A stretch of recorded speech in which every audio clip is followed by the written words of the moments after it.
সহকর্মীকে গুলি করে হত্যাকারী পুলিশ কনস্টেবল কাউসারের পরিবারের দাবি সে মানসিক ভারসাম্যহীন। পুলিশ কর্মকর্তাদের ধারণা ব্যক্তিগত ক্ষোভ থেকে হতে পারে এই হত্যাকাণ্ড। সুষ্ঠু তদন্ত করে প্রকৃত ঘটনা উদ্ঘাটনের দাবি সবার। কুষ্টিয়া প্রতিনিধি তাশরিক সঞ্চয়ের রিপোর্ট।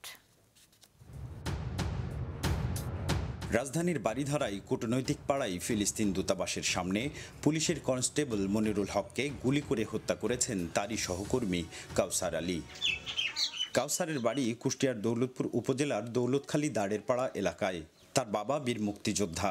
নিজের ছেলে গুলি করে সহকর্মীকে হত্যা করেছে এমন খবরে আরও অসুস্থ হয়ে পড়েছেন বয়সের ভারে নুয়ে পড়া বৃদ্ধ বাবা। তার মায়ের দাবি, মানসিকভাবে অসুস্থ ছেলেকে বিভিন্ন সময় হাসপাতালে রেখে চিকিৎসা সেবা দিতে হয়েছে। শুধু পরিবার নয়, পুলিশ ও কাউসারকে বিভিন্ন সময় হাসপাতালে ভর্তি রেখে চিকিৎসা সেবা দিয়েছে।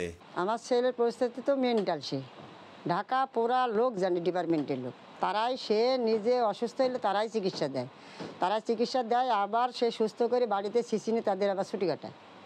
সে মেন্টাল রোগীকে কেন সে ডিউটি দিল ভিআইপি জায়গায়, ডিউটি দিল কেন অস্ত্র দিল তো গুলি দিল কেন?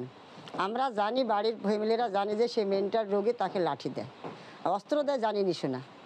এলাকাবাসী এ বিষয়ে কথা বলতে না চাইলেও কেউ কেউ বলছে কাউসার মানসিক ভারসাম্যহীন। চাকরি পেয়ে 5 বছর ভালো ছিল, ভালো থাকি সেই ছেলে হলে চাকরির থাকি ওই জায়গাতেই অসুস্থ হয়ে গেছে। অসুস্থ হয়ে সেই ছেলে বাড়িতে আইসি এই পায়খানা করে, দেওয়ালে মাকায়, আবার বোরে মারে, হাইসি দিয়ে মারতে যায়, কাটতে যায়, মেলা রকমের আর সমস্যা।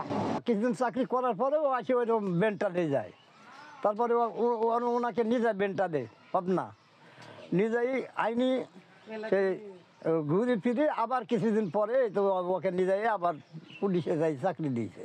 কাউসার আসলেই মানসিক ভারসাম্যহীন নাকি ব্যক্তিগত ক্ষোভ থেকে সহকর্মীকে হত্যা করেছে, এ বিষয়ে সুষ্ঠু তদন্তের দাবি সবার। তাশরিক সঞ্চয়, মাছরাঙা সংবাদ, কুষ্টিয়া। রাজধানীর বারিধারা ডিপ্লোম্যাটিক জোনে ফিলিস্তিন দূতাবাসের সামনে সহকর্মীর গুলিতে নিহত পুলিশ কনস্টেবল মনিরুল হককে নেত্রকোনায় দাফন করা হয়েছে।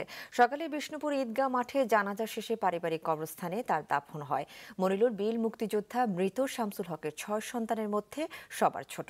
হত্যাকাণ্ডের নিন্দা জানিয়ে এর দ্রুত বিচার দাবি করেছেন গ্রামবাসী ও স্বজনেরা। 2014-তে নেত্রকোনা আঞ্জুমান সরকারি উচ্চ বিদ্যালয় থেকে এসএসসি পাস ও পরে ময়মনসিংহে একটি বেসরকারি পলিটেকনিক থেকে 4র্থ সেমিস্টার পর্যন্ত পড়াশোনা করেন মনিরুল। 2016-তে পুলিশে যোগ দিয়েছিলেন তিনি।